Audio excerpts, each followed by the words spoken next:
How to allow or block app permissions to access nearby interactions on the iPhone 16 series.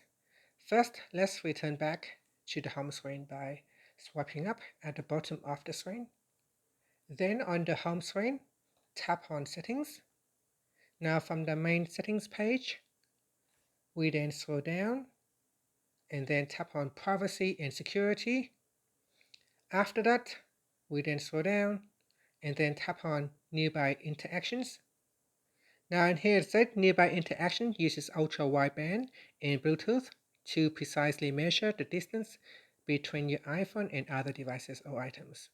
So if there are any apps have previously requested access to these features, it will appear in the list here. And from the list of apps, you can tap on the app that you want to grant or deny the app permission to use or access nearby interactions. And that's it. After you can tap on the back key or swipe up to return back to the home screen. Thank you for watching this video. Please like and subscribe to my channel for more videos.